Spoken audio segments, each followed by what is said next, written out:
കാരണം എന്താ വെച്ചാൽ ഇനി ഞാൻ യുദ്ധം ചെയ്യാനില്ല എന്ന് പറഞ്ഞ് യുദ്ധക്കളത്തിൽ തളർന്നിരുന്ന അർജുനനാണ് 18-ാമത്തെ അധ്യായമാകുമ്പോഴത്തേക്കും ഗാണ്ഡീവം എടുത്ത് ഞാണൊലി പുഴക്കിക്കൊണ്ട് കൃഷ്ണനോട് പറയണത്, എനിക്ക് നഷ്ടോ മോഹ ലബ്ധോ സ്മൃതി, എനിക്ക് മോഹം നഷ്ടമായി, എൻ്റെ ഭ്രമമില്ലാതെയായി, എനിക്ക് ഓർമ്മ തിരിച്ചു കിട്ടി, അങ്ങ് എന്നോട് എന്ത് ചെയ്യാൻ പറയുന്നുവോ അത് ഞാൻ ചെയ്യാം, നിമിത്തമാത്രം ഭവസവ്യസാജിൻ. 11-ാമത്തെ അധ്യായത്തിൽ കൃഷ്ണൻ പറഞ്ഞത് ശിരസാ വഹിച്ചുകൊണ്ട് 18-ാമത്തെ അധ്യായത്തിൽ അർജുനൻ കൃഷ്ണനോട് പറയാണ്, ഇനി അങ്ങ് എന്നോട് എന്ത് പറയുന്നു അത് ഞാൻ ചെയ്യാം. അതാണ് ഡോക്ടർ ആപ്പിസ്റ്റിൻ്റെ ഗുണം. അപ്പോൾ ഇതിൽ വെൻഡി ഡോണിഗർ എന്ന് പറഞ്ഞ അമേരിക്കൻ യൂണിവേഴ്സിറ്റിയിൽ വിശ്വവിഖ്യാതയായ ഒരു ഇൻഡോളജിസ്റ്റ് ഉണ്ട്. അദ്ദേഹം അവരുടെ ഹിന്ദു എന്നുള്ള പുസ്തകം ഇടയ്ക്ക് നിരോധിക്കുകയും അത് വലിയ വിവാദമൊക്കെ ആവുകയും ചെയ്തിട്ടുണ്ട് ഇന്ത്യയിൽ. അപ്പോൾ അവരുടെ പുസ്തകം നിരോധിച്ചത് ശരിയായില്ല എന്നുള്ളതാണ് എൻ്റെ അഭിപ്രായം. കാരണം എന്താ വെച്ചാൽ അതിനോട് എനിക്ക് വിയോജിപ്പില്ല. ഏത് തരത്തിലുള്ള ആശയങ്ങളാണെങ്കിലും അവ പ്രകടിപ്പിക്കുവാനും പ്രചരിപ്പിക്കുവാനുമുള്ള സ്വാതന്ത്ര്യം ലോകത്തെല്ലാവർക്കും ഉണ്ടാകണം.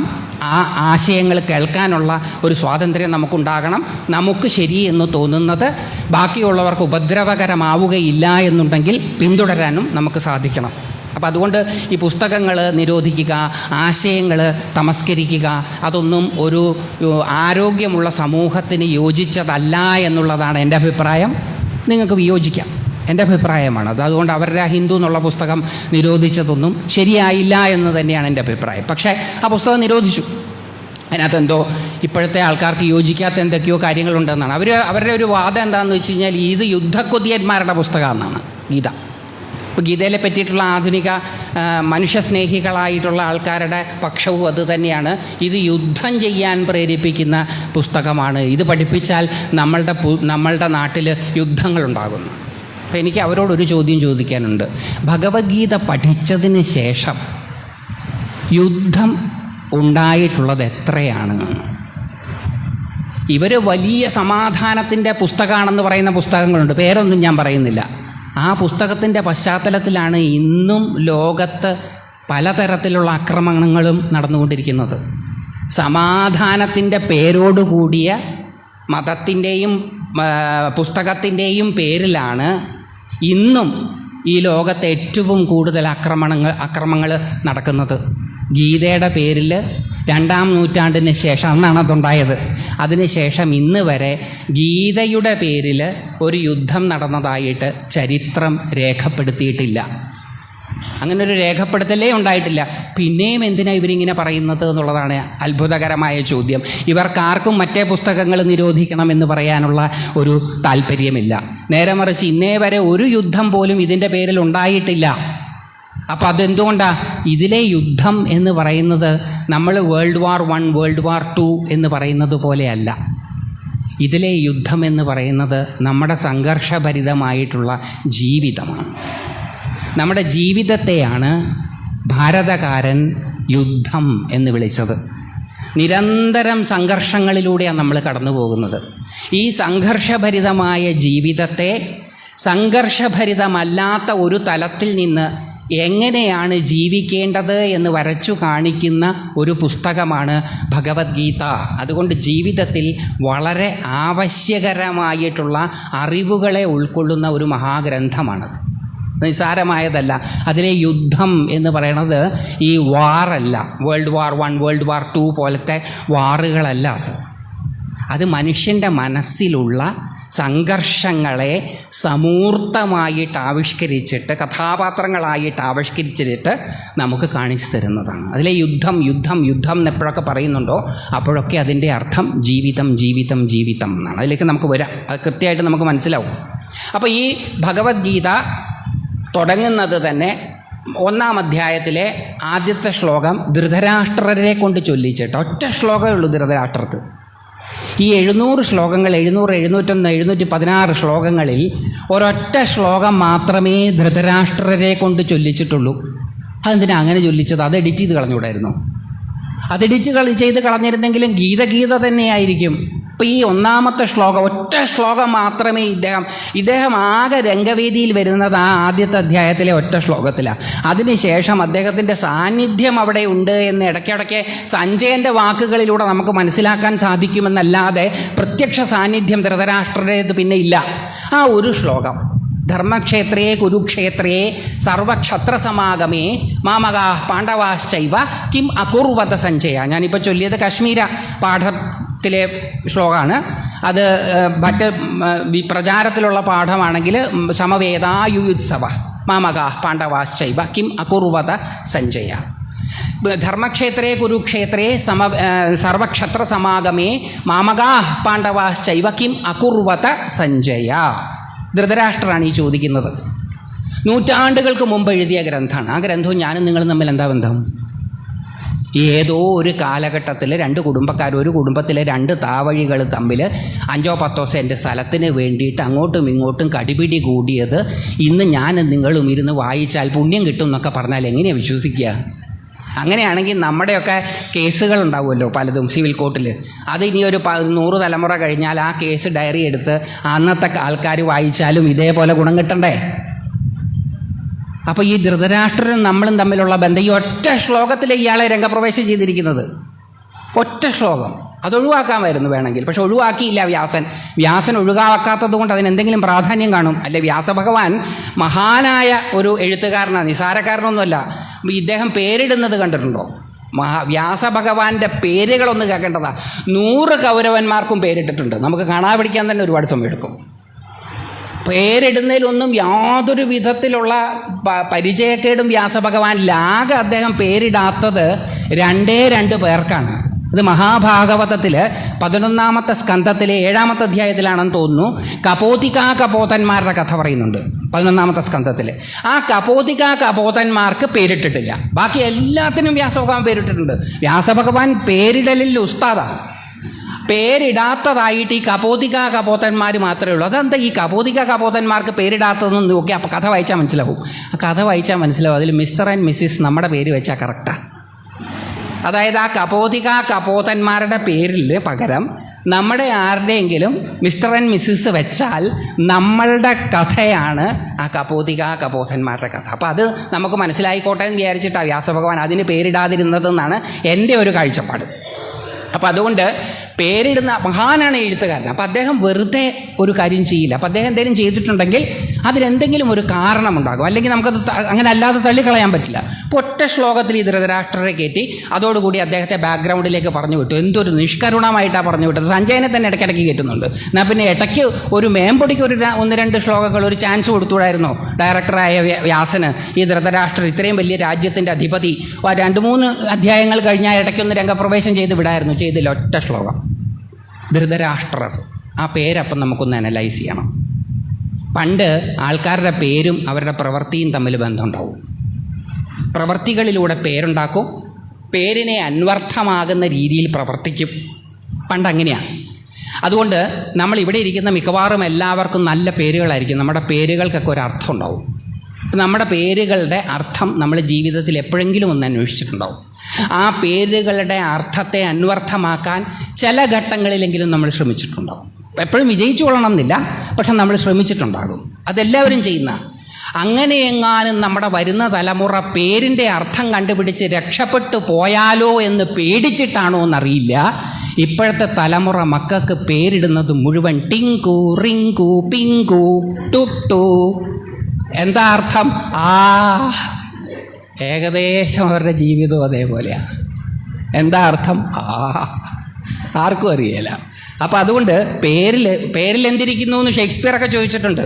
What is there in a name എന്ന് ഷേക്സ്പിയറിൻ്റെ കൃതികളിലൊക്കെ ഷേക്സ്പിയർ ചോദിച്ചിട്ടുണ്ട്. റോസാപ്പൂവിനെ റോസാപ്പൂ എന്നല്ലാതെ വേറെ എന്ത് പേരിട്ടാലും അത് റോസാപ്പൂ അല്ലാതെ ആകുമോ എന്നൊക്കെ ചോദിച്ചിട്ടുണ്ട്. അതൊക്കെ അവിടെ ഇരിക്കട്ടെ.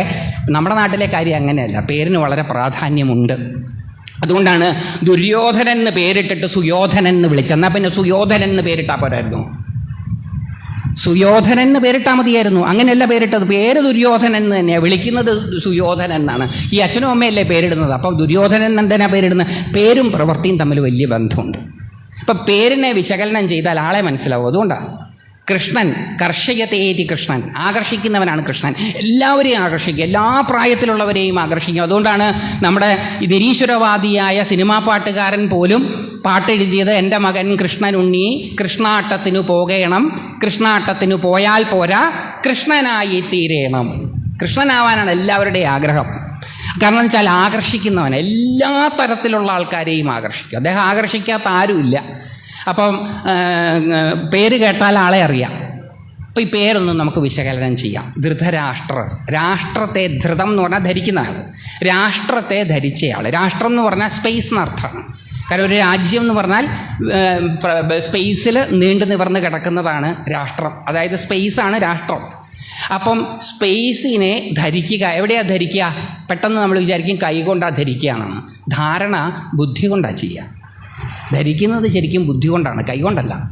ബുദ്ധി കൊണ്ട് ധരിച്ചതാണ് കൈകൊണ്ട് പിന്നീട് ധരിക്കുക. അപ്പോൾ ധാരണ എപ്പോഴും ബുദ്ധിയുടേതാണ്. അപ്പം ബുദ്ധി ധരിക്കുക എന്ന് പറഞ്ഞാൽ എന്താ?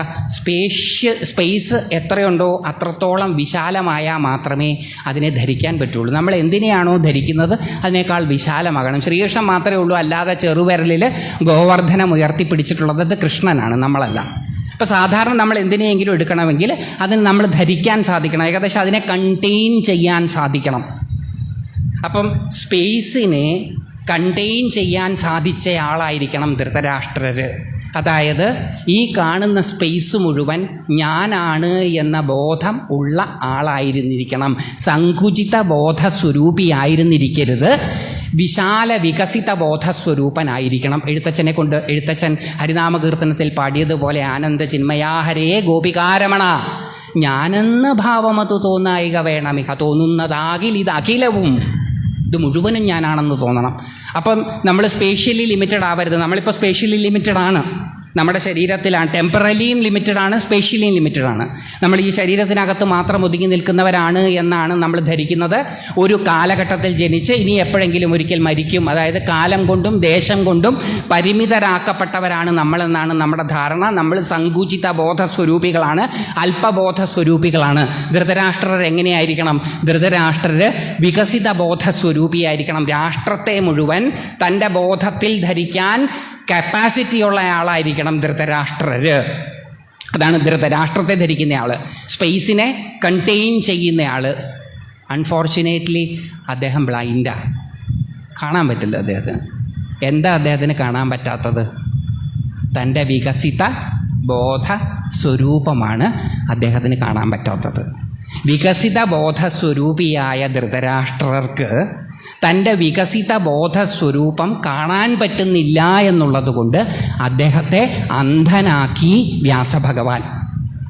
നമ്മളോ? ഞങ്ങൾക്ക് കാണാൻ പറ്റുന്നുണ്ട്. ഉണ്ടോ? ശരിക്കും കാണാൻ പറ്റുന്നുണ്ടോ? കാണേണ്ടതൊക്കെ കണ്ട് ചെയ്യേണ്ടതൊക്കെ ചെയ്യാൻ പറ്റുന്നുണ്ടോ? കാണേണ്ടതുപോലെ കാണുന്നുണ്ടോ? ഇല്ല. കാഴ്ചകളുണ്ട് എങ്കിലും കാണേണ്ടതു കാണാൻ സാധിക്കാത്ത ഞാനും നിങ്ങളും വാസ്തവത്തിൽ അന്ധര് തന്നെയല്ലേ? വികസിത ബോധസ്വരൂപികളായ ഞാനും നിങ്ങളും നമ്മുടെ ആ വികസിത ബോധസ്വരൂപത്തെ കാണാൻ സാധിക്കാത്തവരാണ് എന്നുള്ളത് കൊണ്ട് ഞാനും നിങ്ങളും ധൃതരാഷ്ട്രരും ഒരേപോലെയല്ലേ? അപ്പോൾ ഈ ധൃതരാഷ്ട്രരാരാ? നമ്മൾ ഓരോരുത്തരുമാണ്. ആരാണോ ഗീത വായിക്കുന്നത് ആ ആളാണ് ഈ ധൃതരാഷ്ട്രർ. എന്താ കാര്യം? നമ്മൾ വികസിത ബോധസ്വരൂപികൾ. ആര് പറഞ്ഞു? നമുക്ക് മുമ്പേ പോയ മഹർഷീശ്വരന്മാരെല്ലാം അത് യാതൊരു സംശയവുമില്ലാതെ പറഞ്ഞിട്ടുണ്ട്. അതൊക്കെ വിശ്വസിക്കാൻ പറ്റുമോ? എന്തേ വിശ്വസിക്കാൻ പറ്റാത്തത്? 4 മാനമുണ്ട് ഈ പ്രപഞ്ചത്തിന്. ത്രിമാനമല്ല, 3 ഡിമെൻഷണൽ അല്ല, 4 ഡിമെൻഷണലുണ്ട് എന്ന് ആൽബർട്ട് ഐൻസ്റ്റൈൻ പറഞ്ഞു. അത് തെളിയിക്കാൻ പറ്റുമോ നിങ്ങൾക്ക് ആർക്കെങ്കിലും? പറ്റുകയല്ല. അത് ലോകത്ത് 15 പേര് താഴെ ആൾക്കാർക്ക് അതിപ്പോഴും എക്കാലത്തും മനസ്സിലാവുക തന്നെ ഉള്ളൂ എന്നാണ് പറയണത്. വളരെ കോംപ്ലിക്കേറ്റഡ് ആയിട്ടുള്ള മാത്തമാറ്റിക്സ് ഉപയോഗിച്ചിട്ടാണ് ഈ 4th ഡിമെൻഷൻ തെളിയിക്കുന്നത്. അതിന് വേണ്ടിയിട്ട് ആൽബർട്ട് ഐൻസ്റ്റൈൻ ടെൻസർ അനാലിസിസ് എന്നൊരു പുതിയ ശാഖ തന്നെ കണ്ടുപിടിച്ചു. അങ്ങനെ കണ്ടുപിടിച്ചു. ഇത് അനുഭവിക്കാൻ പറ്റുമോ? 4th ഡിമെൻഷൻ മനുഷ്യൻ അനുഭവിക്കാൻ പറ്റില്ല. അപ്പോൾ ഉണ്ട് എന്നുള്ളത് കണക്കിലൊക്കെ തെളിയിക്കപ്പെട്ടിട്ടുള്ളൊരു സാധനം മാത്രമാണ്. അല്ലാതെ എനിക്ക് നിങ്ങൾക്കും അതുണ്ടെന്ന് ഈ ജന്മത്തെ അനുഭവിക്കാൻ പറ്റില്ല. അത് ഇല്ലയെന്ന് നമുക്ക് റിഫ്യൂട്ട് ചെയ്യാനും പറ്റില്ല. അതുകൊണ്ട് നമ്മൾ വിശ്വസിക്കുന്നു. ആൽബർട്ട് ഐൻസ്റ്റൈൻ പറഞ്ഞത് വിശ്വസിക്കാൻ യാതൊരു മടിയും കാണിക്കാത്ത നമുക്ക് വ്യാസൻ പറഞ്ഞതും അത്രി പറഞ്ഞതും ഭരദ്വാജൻ പറഞ്ഞതും വിശ്വാമിത്രൻ പറഞ്ഞതും അഗസ്ത്യർ പറഞ്ഞതും ഭോഗര് പറഞ്ഞതും ഒക്കെ വിശ്വസിക്കാൻ എന്താ എത്ര പ്രയാസം? അത് ഹിപ്പോക്രസിയാണ്. സായിപ്പ് പറഞ്ഞാലേ ശരിയാവുള്ളൂ. ഇതേ അമേരിക്കയിലിരുന്ന് വലിയ ലാബിലൊക്കെ ഇരുന്ന് ആൽബർട്ട് ഐൻസ്റ്റൈൻ പറഞ്ഞാൽ നിങ്ങളുടെ സന്യാസിമാർ വെറും ഒരു ഓണകവും എടുത്ത് എന്തെങ്കിലുമൊക്കെ പറഞ്ഞാൽ അതെങ്ങനെയാണ് വിശ്വസിക്കുക? അതിനാണ് ഹിപ്പോക്രസി എന്ന് പറയുന്നത്. അവർ പറയുന്നതൊക്കെ ശരി, നമ്മളൊക്കെ മോശം. ആ കാഴ്ചപ്പാട് ആദ്യം മാറ്റിവെച്ചാൽ മാത്രമേ ഇത് മനസ്സിലാവുകയുള്ളൂ. അതുകൊണ്ട് നമുക്ക് മുമ്പ് അത് മാത്രമല്ല, ഇത് വേരിഫയബിളും കൂടിയാണ്. വികസിത ബോധ സ്വരൂപികളാകാൻ നമുക്ക് സാധിക്കുമോ? സാധിക്കും. ഫോർത്ത് ഡിമെൻഷൻ അനുഭവിക്കാൻ നിങ്ങൾക്ക് സാധിക്കുമോ? സാധിക്കില്ല, സാധിക്കുകയില്ല. മനുഷ്യന് ബൈ നേച്ചർ 3 ഡിമെൻഷണലായിട്ടുള്ള കാര്യങ്ങൾ മാത്രമേ അനുഭവിക്കാൻ സാധിക്കുകയുള്ളൂ. ഫോർത്ത് ഡിമെൻഷൻ മനുഷ്യന് അനുഭവിക്കാൻ സാധ്യമല്ല. എന്നിട്ടും ആൽബർട്ട് ഐൻസ്റ്റൈൻ പറഞ്ഞു എന്നുള്ളത് കൊണ്ട് ഫോർത്ത് ഡൈമെൻഷൻ ഉണ്ടെന്ന് വിശ്വസിക്കാൻ മടി കാണിക്കാത്ത നമ്മൾ പ്രയത്നിച്ചാൽ അനുഭവിക്കാൻ സാധിക്കുന്ന കാര്യങ്ങൾ നമ്മുടെ മഹർഷീശ്വരന്മാർ പറഞ്ഞിട്ട് അത് വിശ്വസിക്കാൻ തയ്യാറല്ലെങ്കിൽ അതിനെ ഹിപ്പോക്രസി, കാപട്യം എന്നല്ലാണ്ട് പിന്നെ വേറെന്താ വിളിക്കുക? അത് സത്യസന്ധമായ അന്വേഷണമൊന്നുമല്ല. അതുകൊണ്ട് എൻ്റെ മഹർഷീശ്വരന്മാർ പറഞ്ഞു, അതുകൊണ്ട് മാത്രം ഞാനത് വിശ്വസിക്കുന്നു. കാരണം ആൽബർട്ട് ഐൻസ്റ്റൈൻ പറഞ്ഞത് ഞാൻ വിശ്വസിക്കുന്നുണ്ട്, ഷ്രോഡിഞ്ചർ പറഞ്ഞത് ഞാൻ വിശ്വസിക്കുന്നുണ്ട്, മാക്സ് പ്ലാങ്ക് പറഞ്ഞത് ഞാൻ വിശ്വസിക്കുന്നുണ്ട്. അപ്പം അവരൊക്കെ പറഞ്ഞത് ഞാൻ വിശ്വസിക്കുന്നുണ്ടെങ്കിൽ കെപ്ലർ പറഞ്ഞത് ഞാൻ വിശ്വസിക്കുന്നുണ്ട്. എനിക്ക് ആ മുകളിലോട്ട് നോക്കിയാൽ ആകെ കുറച്ച് മുല്ലപ്പൂ വെതറിയത് പോലത്തെ നക്ഷത്രങ്ങളല്ലാണ്ട് വേറെ ഒന്നും കാണാൻ സാധിക്കില്ല. പക്ഷേ ജെയിംസ് വെബ് ടെലിസ്കോപ്പിലൂടെ നോക്കിയാൽ ഒരുപാട് കാര്യങ്ങൾ ഞാൻ ഇതുവരെ കണ്ടിട്ടുണ്ടെന്ന് അവർ പറയുന്നത് അവിശ്വസിക്കേണ്ടെന്നൊരു ആവശ്യകത എനിക്കില്ല. അതേപോലെയാണ് ഇതും. അവർ പറഞ്ഞിട്ടുണ്ട് നമ്മൾ ഓരോരുത്തരും വികസിത ബോധ സ്വരൂപികളാണ്. നമ്മളുടെ ശരിക്കുമുള്ള ബോധം എന്ന് പറയുന്നത് ദേശകാലാപരിച്ഛിന്ന എന്ന് ലളിതാ സഹസ്രനാമത്തിൽ ദേവിക്കൊരു നാമം പറയുന്നുണ്ട്. ദേശത്താലും കാലത്താലും അപരിച്ഛിന്നമായതാണ്. ഈ ദേശകാലാപരിച്ഛിന്ന എന്നുള്ളതാണ് ആൽബർട്ട് ഐൻസ്റ്റൈൻ്റെ ഭാഷയിൽ പറഞ്ഞാൽ സ്പേസ് ടൈം കണ്ടിന്യൂവം. ഇംഗ്ലീഷിലേക്കാക്കിയാൽ സെയിമാണ്. ആൽബർട്ട് ഐൻസ്റ്റൈൻ പറയുന്നതിന് എത്രയോ നൂറ്റാണ്ടുകൾക്ക് മുമ്പാണ് നമ്മുടെ മഹർഷീശ്വരന്മാർ പറഞ്ഞത്. അപ്പോൾ അതുകൊണ്ട് ദേശകാലങ്ങളാൽ അപരിച്ഛിന്നമായ വികസിത ബോധ സ്വരൂപികളാണ് അവർ എന്ന് അവരെന്നോട് പറഞ്ഞിട്ടുണ്ട്. പക്ഷെ അത് കാണാനുള്ള കണ്ണുകൾ എനിക്കില്ല.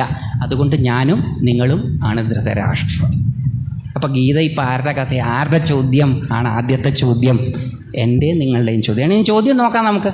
അതെൻ്റെ നിങ്ങളുടെയും ചോദ്യം തന്നെയാണോ എന്നും നമുക്ക് പരിശോധിക്കാം. ആണെങ്കിൽ നമുക്ക് ഗീത നമ്മുടെ ജീവിതത്തിൽ റിലവൻ്റ്. അത് പറഞ്ഞു കഴിയുമ്പോഴത്തേക്ക് എൻ്റെ സമയം ഒന്ന് കഴിയും. പക്ഷെ അത് മതി, ഇത്രയും കേട്ടാൽ മതി. നല്ല വിഷമാണെങ്കിൽ എന്തിനാ ഒരുപാട് കഴിക്കണത്? ഒരു തുള്ളി കഴിച്ചാലും തട്ടിപ്പോവും.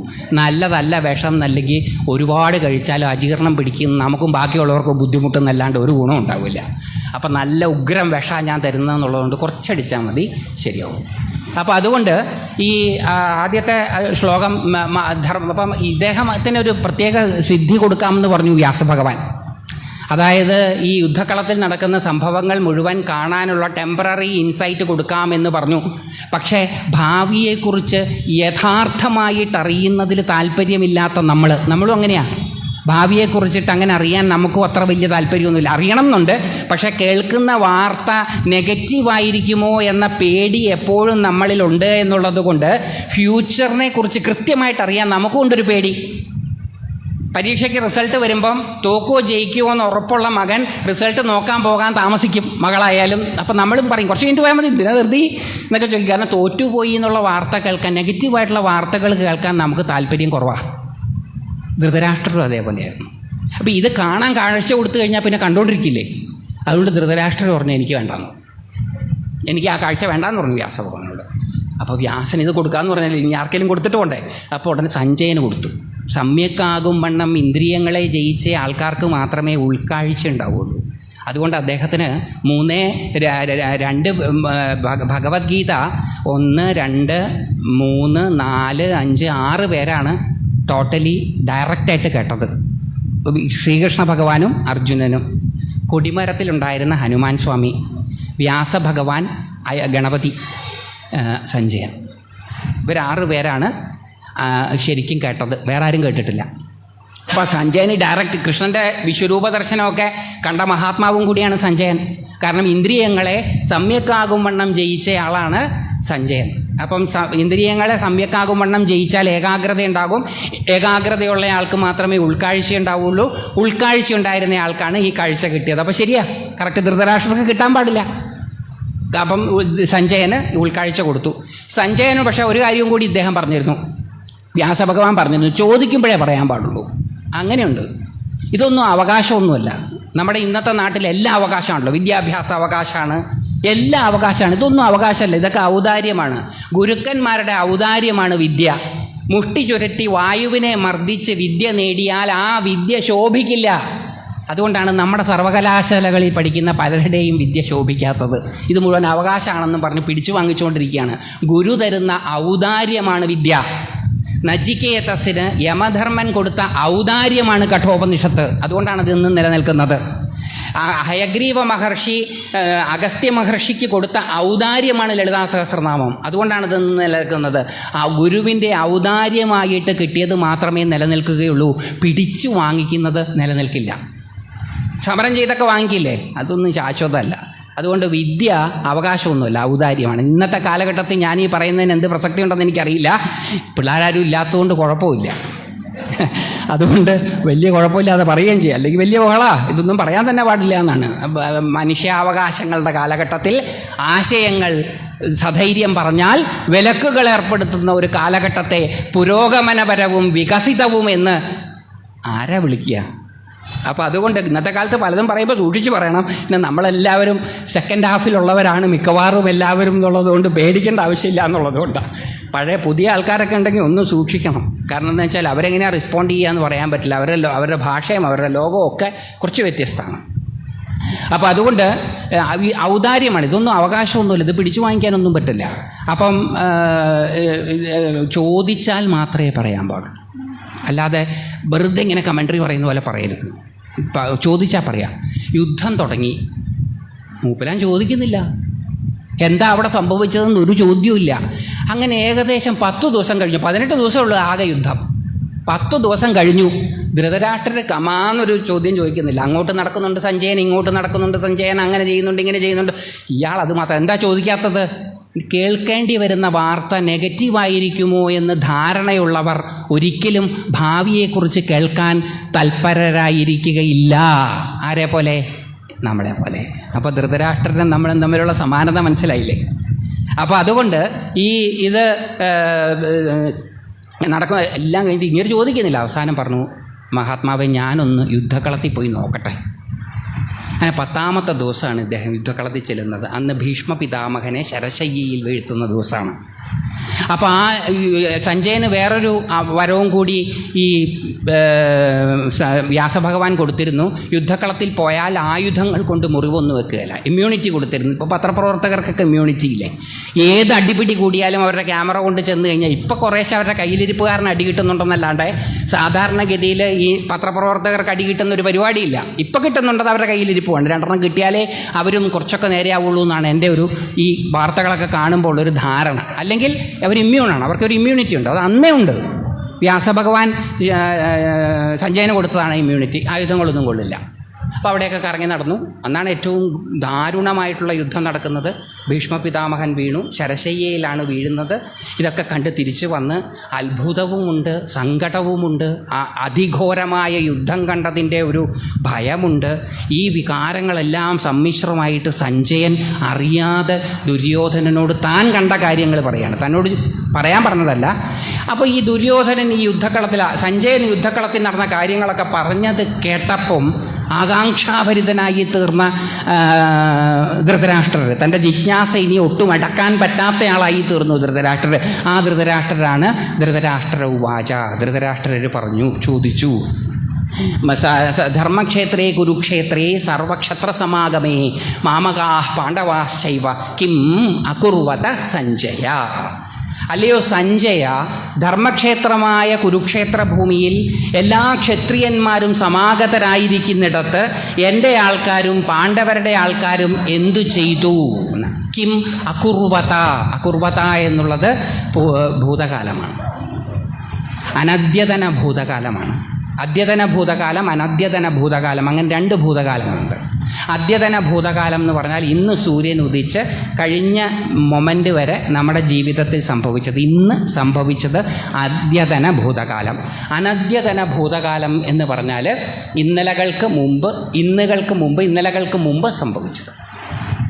ഇന്നലകളിൽ സംഭവിച്ചതാണ് അനദ്യതന ഭൂതകാലം. അകുർവത എന്നുള്ളത് അനദ്യതന ഭൂതകാലമാണ്.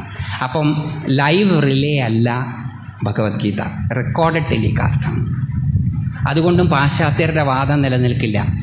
ഈ പാട്ടെങ്ങനെയാണ് അവിടെ പാടുക എന്ന്. കൃഷ്ണാർജുനന്മാർ തമ്മിൽ നോട്ടത്തിലൂടെയും സ്പർശത്തിലൂടെയും വ്യക്തമാക്കിയ അർത്ഥതലങ്ങളെ 10 ദിവസങ്ങൾക്ക് ശേഷം സഞ്ജയൻ ധൃതരാഷ്ട്രർക്ക് പറഞ്ഞു കൊടുത്തപ്പോൾ ആയതാണ് 700 ശ്ലോകങ്ങൾ. 700 ശ്ലോകങ്ങളിലല്ല കൃഷ്ണനും അർജുനനും തമ്മിൽ സംസാരിച്ചത്. നമ്മൾ കേൾക്കുന്ന ഗീത ശ്രീകൃഷ്ണാർജുന സംവാദമല്ല. നമ്മൾ കേൾക്കുന്ന ഗീത ധൃതരാഷ്ട്ര സഞ്ജയ സംവാദമാണ്. നമ്മൾ ഗീത കേട്ടിട്ടില്ല. നമ്മൾ റെക്കോർഡഡ് ടെലികാസ്റ്റാണ് കേൾക്കുന്നത്. ലൈവ് റിലേ കേട്ടത് ആകെ ബാക്കി വ്യാസഭഗവാനെയും ഗണപതിയെയും നമ്മൾ ഒഴിവാക്കിയ, കാരണം അവർ ഇമ്പാർഷ്യൽ, ഇതിൽ ഭാഗവാക്കുകളല്ല, അവർ രണ്ടുപേരെ ഒഴിവാക്കിയ 4 പേരാണ്. ആരൊക്കെയാണത്? അർജുനൻ, ശ്രീകൃഷ്ണൻ,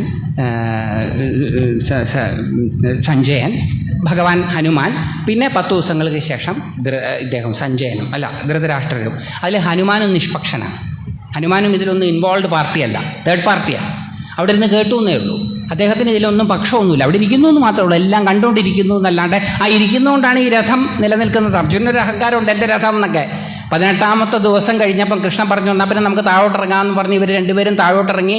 കുറച്ച് മുന്നോട്ട് പോയി കഴിഞ്ഞപ്പം ഹനുമാൻ കൊടിയടയാളത്തിൽ നിന്ന് താഴോട്ടിറങ്ങി. അപ്പം നമ്മൾ സിനിമയിലൊക്കെ കണ്ടിട്ടില്ലേ, കാറിങ്ങനെ ബുംന്ന് ബ്ലാസ്റ്റ് ചെയ്യുന്നത്, അതുപോലെ എന്താ പറയുക, രഥം ബ്ലാസ്റ്റായി എന്നാണ് പറയണത്. അത് ബ്ലാസ്റ്റ് ചെയ്യാതെ അതിനെ ഒരുമിപ്പിച്ചിരുന്നത് കൊടിയടയാളത്തിലുണ്ടായിരുന്ന ഹനുമാൻ്റെ ശക്തിയായിരുന്നു എന്നാണ്. അപ്പം ഹനുമാൻ ന്യൂട്രലാണ്. അപ്പം 4 പേരാണ് ശരിക്കും കേട്ടിട്ടുള്ളതെന്ന് നമുക്ക് വേണമെങ്കിൽ പറയാം. ശ്രീകൃഷ്ണൻ, അർജുനൻ, സഞ്ജയൻ, ധൃതരാഷ്ട്രർ. അതിൽ ശ്രീകൃഷ്ണൻ പറഞ്ഞയാൾ പറയുമ്പോൾ കേൾക്കും. ഇപ്പം ഞാൻ നിങ്ങളോട് പറഞ്ഞുകൊണ്ടിരിക്കുമ്പോൾ ഞാൻ പറയുന്നതെല്ലാം ഞാനും കേൾക്കുന്നുണ്ട്. ശ്രീകൃഷ്ണൻ ഭഗവാനാണ്, പരമ്പൊരുളാണ്, പരബ്രഹ്മമാണ്. ശ്രീകൃഷ്ണ പരമാത്മാവെന്ന് തന്നെയാണ് പറയുക. പരമാത്മാവിൻ്റെ വാക്കുകൾ എന്ന് പറയുന്നത് ശ്രുതിയാണ്, അപൗരുഷേയമായതാണ് ശ്രുതി. അതായത് പരമമായതിൻ്റെ വാക്കുകൾക്ക് ഓതർഷിപ്പില്ല. ഭഗവാൻ അങ്ങനെ കൃഷ്ണൻ പറഞ്ഞു എന്ന് പറഞ്ഞാൽ കൃഷ്ണൻ എന്നുള്ളൊരു എൻറ്റൈറ്റി, വാസ്തവത്തിൽ കൃഷ്ണൻ എന്ന് പറയുന്നത് പരബ്രഹ്മമാണ്. അപ്പോൾ പരബ്രഹ്മത്തിൻ്റെ വാക്കുകൾ പരമ്പൊരുൾ തന്നെയാണ്. അതുകൊണ്ട് അത് ശ്രുതിയാണ്. ഓർമ്മകളിലൂടെയാണ് അർജുനൻ കേൾക്കുന്നത്. 1-ാമത്തെ അധ്യായത്തിൽ പറയുന്നുണ്ട്, ഇതി ശുശ്രൂമ, ഞങ്ങൾ കേട്ടിട്ടുണ്ട് എന്നാണ്. അതായത് ഞങ്ങളിത് കേൾക്കുന്നു. അപ്പോൾ കേൾവിയുടെ തലത്തിൽ, ഓർമ്മകളുടെ തലത്തിൽ ആണ് അർജുനൻ സംസാരിക്കുന്നത്. അത് സ്മൃതിയുടെ തലം. 10 ദിവസങ്ങൾ മുമ്പുള്ളതാണ് സഞ്ജയൻ ധൃതരാഷ്ട്രർക്ക് പറഞ്ഞു കൊടുക്കുന്നത്. അത് പുരാണത്തിൻ്റെ തലം. അപ്പം ശ്രീകൃഷ്ണൻ പറഞ്ഞ തലത്തിൽ നിന്ന് കേൾക്കുന്നത് ശ്രൗതം, അർജുനൻ പറഞ്ഞ തലത്തിൽ നിന്ന് കേൾക്കുന്നത് സ്മാർത്തം, സഞ്ജയൻ പറഞ്ഞ തലത്തിൽ നിന്ന് കേൾക്കുന്നത് പൗരാണികം. എത്ര കേട്ടിട്ടും കണ്ണു തുറക്കാത്ത ധൃതരാഷ്ട്രരുടെ തലത്തിൽ നിന്ന് കേൾക്കുന്നത് ലൗകികം. കേട്ടിട്ട് വലിയ കാര്യമൊന്നുമില്ല, കണ്ണു തുറക്കുന്നില്ലല്ലോ. അതുകൊണ്ട് കേട്ടതുകൊണ്ട് പ്രത്യേകിച്ച് കാര്യമൊന്നുമില്ല. അപ്പം നമ്മളിതിൽ ഏത് ഗണത്തിൽപ്പെടുന്നു എന്നൊക്കെ ഹോംവർക്കാണ് ഇപ്പോൾ പറയേണ്ടത്. അപ്പോൾ അതുകൊണ്ട് ചിന്തിക്കേണ്ടതാണ്. എത്ര കേട്ടിട്ടും കണ്ണു തുറന്നിട്ടില്ലേ, ഇനിയും കേൾക്കാൻ പോകണമെന്നൊക്കെ ചിന്തിക്കണം. പക്ഷേ ചിലപ്പോൾ അടുത്ത കേൾവിയിലായിരിക്കും ശരിയാവുക, നമുക്കറിയില്ല. അപ്പോൾ അതുകൊണ്ട് ശ്രീകൃഷ്ണൻ്റെ തലമാണ് ഏറ്റവും ഉയർന്ന തലം. ആ തലത്തിൽ ഗ്രന്ഥങ്ങളൊന്നും രചിച്ചിട്ടില്ല, അതിന് വ്യാഖ്യാനമൊന്നും ഉണ്ടായിട്ടില്ല. അത് നമ്മൾ മനസ്സിലാക്കിയിട്ട് ശ്രീകൃഷ്ണൻ്റെ തലത്തിൽ നിന്ന് ഗീത ഉൾക്കൊള്ളാൻ ശ്രമിക്കണം. അത് ഗുരുമുഖത്ത് നിന്ന് കേട്ട് മനസ്സിലാക്കുക ചെയ്യുക. എല്ലാ ഗീതാ വ്യാഖ്യാനങ്ങളും സ്മൃതിയുടെ തലത്തിൽ നിന്നുകൊണ്ടാണ്, സ്മാർത്ത തലത്തിൽ നിന്നുകൊണ്ടാണ്, പൗരാണിക തലത്തിൽ നിന്നുകൊണ്ട് ചെലുത്തും. അപ്പോൾ അതുകൊണ്ട് ഇതാണ് 4 തലം. ഗീത എങ്ങനെ കേൾക്കണം എന്ന് ചോദിച്ചാൽ ശ്രൗത തലത്തിൽ കേൾക്കാം, സ്മാർത്ത തലത്തിൽ കേൾക്കാം, പൗരാണിക തലത്തിൽ കേൾക്കാം, ലൗകിക തലത്തിൽ കേൾക്കാം. ഈ 4 തരത്തിലുള്ള കേൾവിക്കാരെയാണ് അവിടെ കാണിച്ചത്. അപ്പോൾ അതിൽ ഈ 4 പേരാണ് ഇത് കേട്ടത്. ശ്രീകൃഷ്ണനും അർജുനനും തമ്മിലുള്ളതാണ് സംവാദം. ഇത് ചിലപ്പോൾ ഒരു സ്പ്ലിറ്റ് ഓഫ് എ സെക്കൻഡ് കൊണ്ടായിരിക്കും ശ്രീകൃഷ്ണനും അർജുനനും തമ്മിൽ ആശയം വിനിമയം ചെയ്തിട്ടുണ്ടാവുക. ആ സ്പ്ലിറ്റ് ഓഫ് എ സെക്കൻഡിൽ ശ്രീകൃഷ്ണനും അർജുനനും തമ്മിൽ വിനിമയം ചെയ്ത ആശയത്തെ 10 ദിവസങ്ങൾക്കിപ്പുറം സഞ്ജയൻ ധൃതരാഷ്ട്രർക്ക് പറഞ്ഞു കൊടുത്തപ്പോഴാണ് 700 ശ്ലോകങ്ങളായത്. ആ 700 ശ്ലോകങ്ങളിലൂടെ ധൃതരാഷ്ട്രർക്ക് പറഞ്ഞു കൊടുക്കാൻ ശ്രമിച്ച ഗീത നമുക്ക് പറഞ്ഞു തരാൻ ശ്രമിക്കാൻ തുടങ്ങിയപ്പം 700-ൽ പരം വ്യാഖ്യാനങ്ങളായി തീർന്നു. അപ്പം ഗീത 700 ശ്ലോകങ്ങളായതിൽ അത്ഭുതമൊന്നുമില്ല. നമ്മൾ ഒരിടത്ത് നടന്ന കോൺവെർസേഷൻ വേറൊരിടത്ത് റീപ്രൊഡ്യൂസ് ചെയ്താൽ അതേപോലെ റീപ്രൊഡ്യൂസ് ചെയ്യുകയാണോ ചെയ്യുക? കുറച്ച് മസാല നമ്മുടെ വക ആഡ് ചെയ്യുമോ? നമ്മുടെ വക ആഡ് ചെയ്യും. 2 മിനിറ്റ് കൊണ്ട് അവിടെ കോൺവെർസേഷൻ നടന്നെങ്കിൽ ഇവിടെ എത്തുമ്പോഴത്തേക്ക് അത് 20 മിനിറ്റ് ആവും, അവിടെ എത്തുമ്പോഴത്തേക്ക് അത് 40 മിനിറ്റ് ആവും. ഇരട്ടിക്കുക ചെയ്യുക. ഇരട്ടിക്കുകയും അതിൻ്റെ പതിമടങ്ങ് വർദ്ധിക്കുകയും ചെയ്യുക. അപ്പോൾ അതുകൊണ്ട് ശ്രീകൃഷ്ണനും അർജുനനും തമ്മിൽ നടന്ന സംവാദമാണ്. അത് 10 ദിവസങ്ങൾക്ക് ശേഷമാണ് പറയുന്നത്. കിം അകുർവത സഞ്ജയ, എന്ത് ചെയ്തു അവർ എന്നാണ് ചോദിക്കുന്നത്, എന്ത് ചെയ്യുന്നു അവർ എന്നല്ല ചോദിക്കുന്നത്. അതുകൊണ്ട് ഗീത റെക്കോർഡഡ് റിലേ ആണ്, പ്രക്ഷിപ്തമാണെന്നുള്ള വാദം പൊളിയും. കാരണം എന്താ വെച്ചാൽ ഇത് അപ്പമാണല്ലോ ഈ 700 ശ്ലോകം ചൊല്ലാനുള്ള ചോദ്യം വരുന്നത്. അപ്പം ആരും പാട്ട് പാടിയിട്ടൊന്നുമില്ല. അർജുനൻ ദയനീയമായി ശ്രീകൃഷ്ണനെ ഒന്ന് നോക്കി, ശ്രീകൃഷ്ണൻ അർജുനനെ ഒന്ന് നോക്കി ഒന്ന് തൊട്ടു. അർജുനൻ പൂർവ്വസ്ഥിതിയില്ല. അത്രയും സമയം വേണ്ടു. അവർ തമ്മിൽ അത്രയധികം പാരസ്പര്യമാണ്. സഞ്ജയൻ അത് ഡിസ്ക്രൈബ് ചെയ്ത് വന്നപ്പോഴത്തേക്കാണ് 700 ശ്ലോകങ്ങളായത്. നമ്മൾ കേൾക്കുന്നത് ശ്രീകൃഷ്ണാർജുന സംവാദമല്ല, നമ്മൾ കേൾക്കുന്നത് ശ്രീകൃഷ്ണാർജുന സംവാദത്തെ പറ്റി സഞ്ജയൻ ധൃതരാഷ്ട്രർക്ക് പറഞ്ഞു കൊടുക്കുന്നതാണ്. അതിലെ ആദ്യത്തെ ശ്ലോകമാണ് ധർമ്മക്ഷേത്രമായ കുരുക്ഷേത്രം എന്ന് എന്തിനാ പറഞ്ഞ? യുദ്ധം ചെയ്യാൻ പോയ ഭൂമിയിൽ ധർമ്മക്ഷേത്രമായ കുരുക്ഷേത്രം, ആയിരക്കണക്കിന് യാഗങ്ങൾ നടന്ന ഭൂമിയാണ് ഈ കുരുക്ഷേത്രം. ആ കുരുക്ഷേത്രത്തിൽ അധാർമികനായ ഒരാൾ ചെന്നാൽ ആ സ്ഥലത്തിൻ്റെ പ്രത്യേകത അനുസരിച്ച് അയാൾ ധാർമ്മികനാവും. സ്ഥലത്തിന് അങ്ങനെ ചില പ്രത്യേകതകളുണ്ട്. നമ്മൾ ഏത് സ്ഥലത്താണോ ചെല്ലുന്നത് ആ സ്ഥലത്തിൻ്റെ ആംബിയൻസ് നമ്മളെ സ്വാധീനിക്കും. ആ സ്ഥലത്തിനനുസരിച്ചിട്ടാണ് നമ്മൾ പെരുമാറുക. ഉദാഹരണത്തിന് വിവേകാനന്ദ സ്വാമിയുടെ കഥ എല്ലാവരും കേട്ടിട്ടുണ്ടാവും. അപ്പോൾ അദ്ദേഹത്തിന് ദാരിദ്ര്യമൊക്കെ വന്നപ്പോൾ അദ്ദേഹം രാമകൃഷ്ണ പരമഹംസരോട് പോയി പറഞ്ഞു, എനിക്ക് പരമദാരിദ്ര്യമാണ് എൻ്റെ വീട്ടിൽ, അപ്പോൾ കുറച്ച് സാമ്പത്തിക സ്ഥിതി ഉണ്ടായാൽ കൊള്ളാം എന്ന് പറഞ്ഞു. അപ്പോൾ രാമകൃഷ്ണ പരമഹംസർ പറഞ്ഞു, എന്നാൽ പിന്നെ നീ കാളിയോട് പോയി പറയാൻ പറഞ്ഞു. ആ കാളി ക്ഷേത്രത്തിൽ ചെന്ന് കഴിഞ്ഞപ്പോൾ ഇദ്ദേഹത്തിന് ഒന്നും ചോദിക്കാൻ തോന്നുന്നില്ല. അപ്പോൾ തിരിച്ചു വന്ന കഥ നമ്മളത് കേട്ടിട്ടുണ്ട്. സ്ഥലത്തിന് നമ്മുടെ മനസ്സിനെ സ്വാധീനിക്കാനുള്ള ശക്തിയുണ്ട്. അത് മനസ്സിലാക്കിയിട്ടാണ് ക്ഷേത്രങ്ങളൊക്കെ പണിതിരിക്കുന്നത്. ക്ഷേത്രവും ക്ഷേത്രത്തിൻ്റെ പുറത്തുള്ള ഭൂമിയും തമ്മിൽ വലിയ വ്യത്യാസമൊന്നുമില്ല വാസ്തവത്തിൽ. പക്ഷെ ക്ഷേത്രത്തിനകത്ത് നിൽക്കുമ്പോൾ അതിനകത്തിരിക്കുന്ന കല്ലുപോലും ഈശ്വരനാണെന്ന് നമുക്ക് തോന്നും. ക്ഷേത്രത്തിനകത്ത് വെച്ചിരിക്കുന്നത് കരിങ്കല്ലാണ് എന്നെനിക്ക് നിങ്ങൾക്കും അറിയാം. അല്ല പഞ്ചലോഹമാണ്, മരമാണ് എന്നൊക്കെ നമുക്കറിയാൻ കഴിഞ്ഞിട്ടാ. പക്ഷെ അവിടെ ചെല്ലുമ്പം കരികല്ലിൻ്റെ രൂപത്തിലിരിക്കുന്ന, പഞ്ചലോഹത്തിൻ്റെ രൂപത്തിലിരിക്കുന്ന ദേവി എന്നാരെങ്കിലും വിളിച്ചിട്ടുണ്ടോ? അവിടെ ചെല്ലുമ്പോൾ പരമ്പൊരുളായ ദേവി എന്നാണ് വിളിക്കുക. കല്ലിനകത്തുപോലും പരമമായതുണ്ട് എന്ന് ബോധ്യപ്പെടുത്തുവാൻ സമീകൃതമാക്കി വെച്ചിരിക്കുന്ന സങ്കേതമാണ് ക്ഷേത്രം. ആ സ്ഥലത്തിൻ്റെ പ്രത്യേകതയാണ്. അവിടെ ചെന്നാൽ കല്ല് പോലും ഈശ്വരനാണെന്ന് തോന്നും. അപ്പോൾ അത് സ്ഥലത്തിന് നമ്മുടെ മനസ്സിനെ സ്വാധീനിക്കാനുള്ള ശക്തിയുണ്ട്. അപ്പോൾ അതുകൊണ്ട് ധർമ്മക്ഷേത്രമാകുന്ന കുരുക്ഷേത്രം അത് ധർമ്മക്ഷേത്രമാണ്. എന്താ കാരണം? അവിടെ ചെന്നാൽ മനസ്സ് മാറി. ഇനി വേറൊരു അർത്ഥമുണ്ട്. കുരുക്ഷേത്രം എന്ന് പറഞ്ഞാൽ നമ്മുടെ ശരീരമാണ്. കരണങ്ങൾ പ്രവർത്തിക്കുവാനുള്ള സ്ഥലം നമ്മുടെ ശരീരമാണ്. അത് ധർമ്മക്ഷേത്രമാണ്. ആത്യന്തികമായ മോക്ഷത്തിന് നമ്മളെ പര്യാപ്തമാക്കുന്നതാണ് നമ്മുടെ ശരീരം. അതിൻ്റെ അടുത്ത തലത്തിലുള്ള അർത്ഥമാണ്. പ്രത്യക്ഷ അർത്ഥം ഇത് ധർമ്മക്ഷേത്രമായ കുരുക്ഷേത്രം. കാരണം സ്ഥലത്തിന് വ്യക്തികളെ സ്വാധീനിക്കാനുള്ള വിക്രമാദിത്യൻ്റെ കഥ നമ്മൾ കേട്ടിട്ടില്ലേ? ആ സിംഹാസനത്തിലിരിക്കുമ്പം രാജാവിനെ പോലെ പവർ കിട്ടും. സിംഹാസനത്തിൽ നിന്ന് ഇറങ്ങിക്കഴിഞ്ഞാൽ ഒരു പവറും ഇല്ല. അപ്പോൾ സ്ഥലത്തിന് സ്വാധീനിക്കാനുള്ള ശക്തി ഉണ്ട്. അതുകൊണ്ടാണ് ഗീതയിൽ 6-ാമത്തെ അധ്യായത്തിൽ ഭഗവാൻ അർജുനനോട് ധ്യാനയോഗം വിശദീകരിച്ച് കൊടുക്കുമ്പോൾ പറയുന്നത് ശുദ്ധമായ സ്ഥലം വേണം തിരഞ്ഞെടുക്കാൻ, അല്ലാത്ത സ്ഥലത്തിരുന്നാൽ മനസ്സ് അശുദ്ധാവും. അപ്പം അതുകൊണ്ട് നമ്മുടെ ശരീരവും നമ്മുടെ ചുറ്റുപാടുകളും തമ്മിൽ വലിയ ബന്ധമുണ്ട്. അപ്പം ധർമ്മക്ഷേത്രമായ കുരുക്ഷേത്രം എന്തിനാണ് പറഞ്ഞത്? അധർമ്മികളായ എൻ്റെ മക്കൾ ആ ധർമ്മക്ഷേത്രമായ കുരുക്ഷേത്രത്തിൽ നിൽക്കുന്ന വേളകളിലെങ്കിലും ധാർമ്മികരായോ എന്ന ചോദ്യമാണ് അതിനകം. ആയില്ല എന്നുള്ളതാണ് വസ്തുത. അപ്പോൾ ധർമ്മക്ഷേത്രേ കുരുക്ഷേത്രേ സർവക്ഷത്ര സമാഗമേ, പരസ്പരം കടിച്ചു കീറി കൊല്ലുവാൻ വെമ്പുന്ന യോദ്ധാക്കൾ സമാകൃതരായിരിക്കുന്ന, മറ്റതിൽ സമവേത യുദ്ധോത്സുകരായിട്ടുള്ള ക്ഷത്രിയന്മാർ സമാഗതരായിരിക്കുന്ന സ്ഥലം. അവിടെ വെച്ച് മാമകാഹ പാണ്ഡവാശ്ചൈവ കിം അകുർവത സഞ്ജയ, എൻ്റെ ആൾക്കാരും പാണ്ഡുവിൻ്റെ ആൾക്കാരും. ഈ പാണ്ഡു ആരാ? പാകിസ്ഥാനിക്കാരോ? അഫ്ഗാനിസ്ഥാനോ? അതല്ല ചൈനക്കാർക്ക് യുക്രൈൻ പോലെയോ, റഷ്യക്കാർക്ക് അമേരിക്ക പോലെയോ? ആരാ ഈ പാണ്ഡവൻ? ആരാ ഈ പാണ്ഡു? പാണ്ഡുവിൻ്റെ മക്കളാണല്ലോ പാണ്ഡവർ. ആരാ ഈ പാണ്ഡു? സ്വന്തം സഹോദരനാ ഈ പാണ്ഡു. ഇവരെവിടെയാണ് വളർന്നത്? യൂറോപ്പിലും അമേരിക്കയിലും ഹോസ്റ്റലിലായിരുന്നു? അല്ല, ഹസ്തിനാപുരിയിലാണ് വളർന്നത്. ആരാ ഇവരെ വളർത്തിയത്? ധൃതരാഷ്ട്രര്. അപ്പോൾ ധൃതരാഷ്ട്രരെ ആരാ ഇവർ മക്കളായിരിക്കണ്ടേ? അവരെ വേറെയായിട്ട് കണ്ടു. എൻ്റേതാണെന്ന് ഞാൻ കരുതേണ്ടവരെ എൻ്റേതല്ല എന്ന് കാണുന്ന നിമിഷം മുതൽ ജീവിതത്തിൽ സംജാതമാകുന്ന സംഘർഷമാണ് യുദ്ധം. അതാണ് യുദ്ധം. യുദ്ധത്തിൻ്റെ നാമ്പ് ആ ഒരു വരിയിലാണ്. മാമകാ പാണ്ഡവാശ്ചൈവ. ഈ ഹസ്തിനാപുരി മഹാരാജാവ് തൻ്റേതെന്ന് കരുതിയവരുടെ കൂട്ടത്തിൽ പാണ്ഡുവിൻ്റെ മക്കളെയും കരുതിയിരുന്നുവെങ്കിൽ ഈ യുദ്ധം ഉണ്ടാവുമായിരുന്നില്ല. ഈ ഭേദമാണ് മാമകാ. കൗരവർ ധാർത്തരാഷ്ട്രർ എന്ത് ചെയ്തു എന്നല്ല, മാമകാ എൻ്റെ ആൾക്കാർ. ധൃതരാഷ്ട്രർ കണ്ണുപൊട്ടൻ നമ്മളെപ്പോലെയാ. എൻ്റെ ആൾക്കാർക്ക് നമ്മുടെ മക്കളെ ഏതാനും ഏതെങ്കിലും ബസ്സിൽ ടൂറിന് പോയിട്ടുണ്ടെന്ന് വിചാരിക്കുക, അങ്ങനെ സംഭവിക്കാതിരിക്കട്ടെ.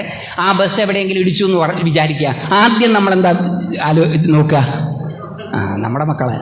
അതേ ധൃതരാഷ്ട്രം ചെയ്തിട്ടുള്ളൂ. അപ്പോൾ ധൃതരാഷ്ട്രം നമ്മളും തമ്മിൽ നല്ല ബന്ധമുണ്ടെന്ന് ഇപ്പോൾ ഉറപ്പായില്ലേ? മാമകാ പാണ്ഡവാശ്ചൈവ.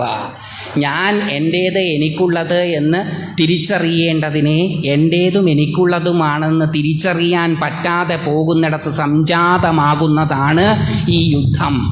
അല്ലാതെ അത് രാഷ്ട്രങ്ങൾ തമ്മിലുള്ളതൊന്നുമല്ല. നമ്മുടെ മനസ്സിലും ഈ യുദ്ധങ്ങളുണ്ട്. എൻ്റേതെന്ന് നമ്മൾ ഐഡൻറ്റിഫൈ ചെയ്യാൻ വിസമ്മതിക്കുന്ന ഒരുപാട് കാര്യങ്ങൾ നമ്മുടെ മനസ്സിനകത്തുണ്ട്. അതിനെ ആധുനിക മനഃശാസ്ത്രം, ആധുനികം എന്നല്ല, മനഃശാസ്ത്രം തന്നെ ആധുനികമാണ്. മനഃശാസ്ത്രം വിളിക്കുന്നത് ഷാഡോ എന്നാണ്. നമ്മൾ ഈഗോ അംഗീകരിക്കാൻ വിസമ്മതിക്കുന്ന ഒരുപാട് നഗ്ന സത്യങ്ങൾ നമ്മുടെ മനസ്സിൽ ഉണ്ട്.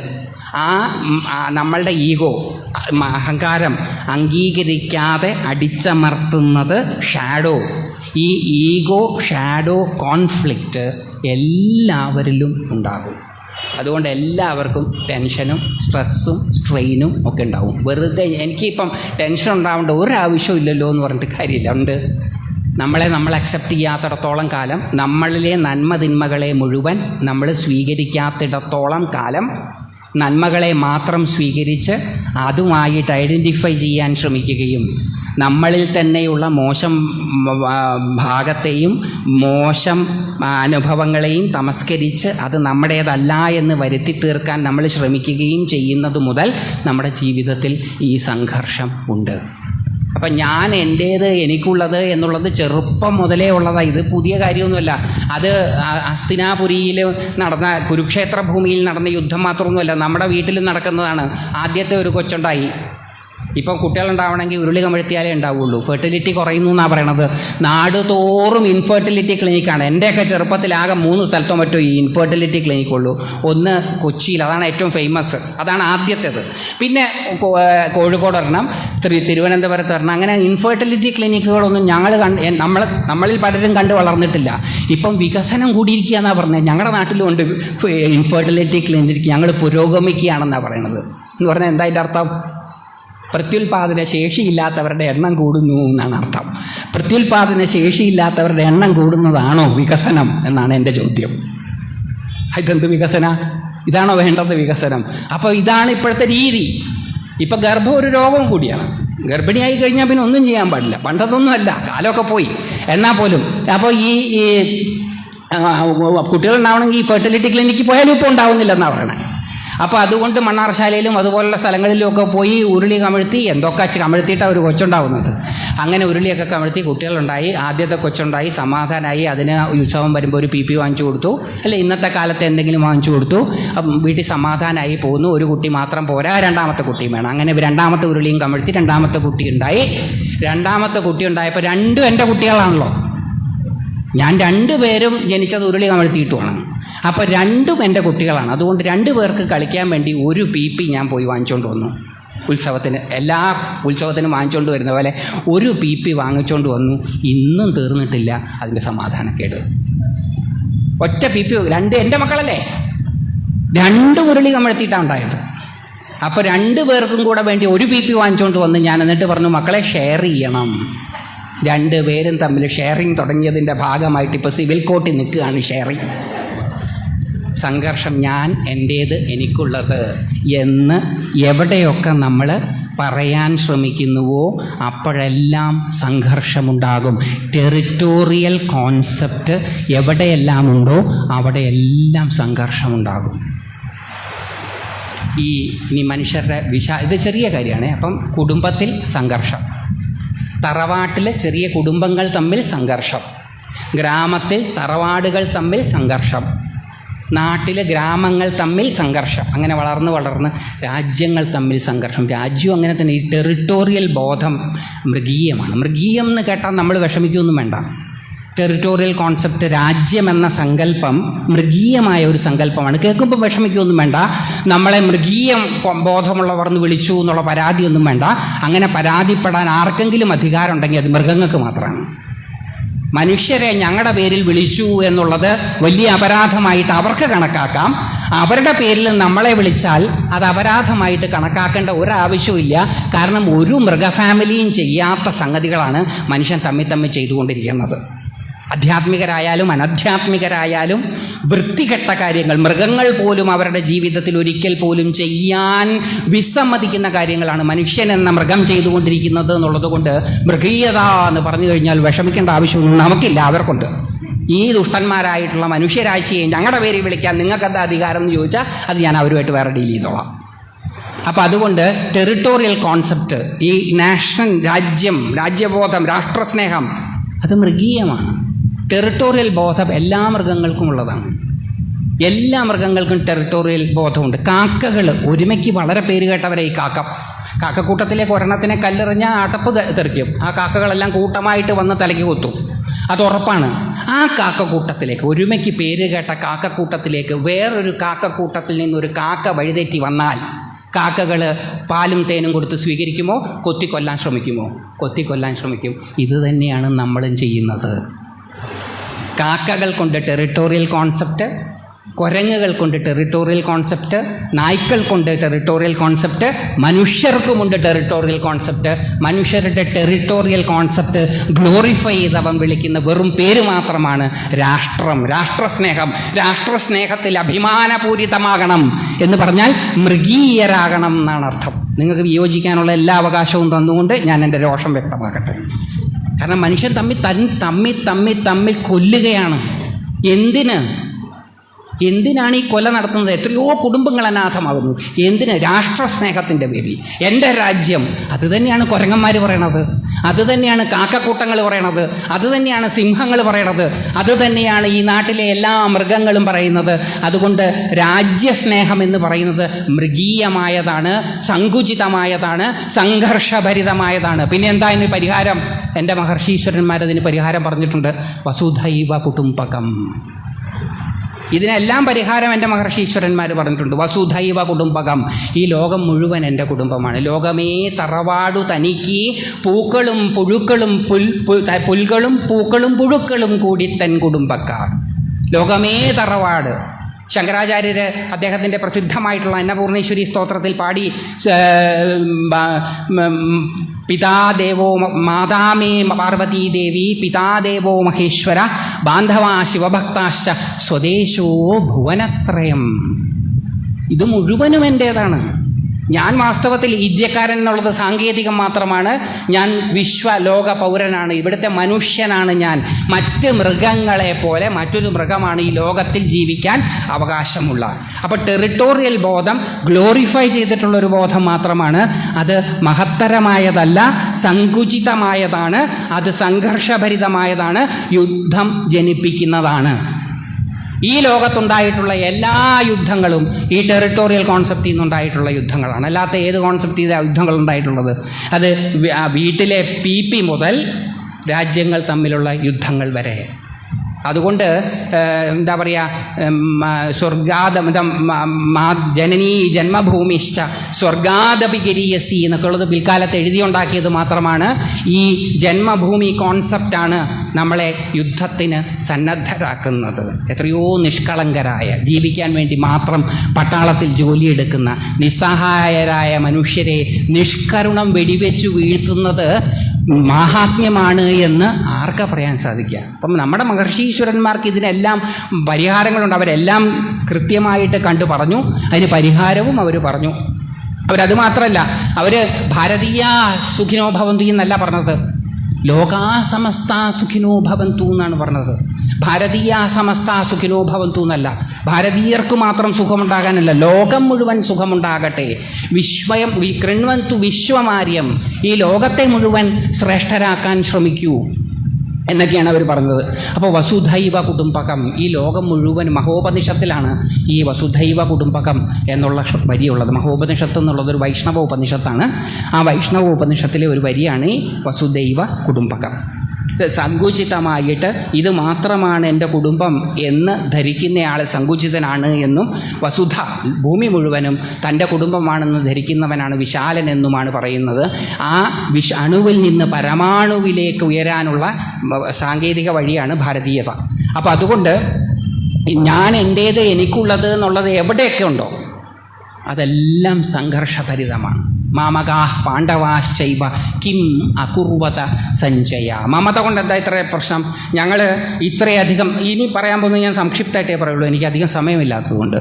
അപ്പം മമതയ്ക്ക് എന്താ ഇത്ര വലിയ പ്രയാസം? ഞാൻ എൻ്റേത് എനിക്കുള്ളതെന്നുള്ള ബോധം എനിക്കുള്ളത് കൊണ്ടാണ് എനിക്ക് ഇത്രയുമൊക്കെ പുരോഗമിക്കാൻ സാധിച്ചത്.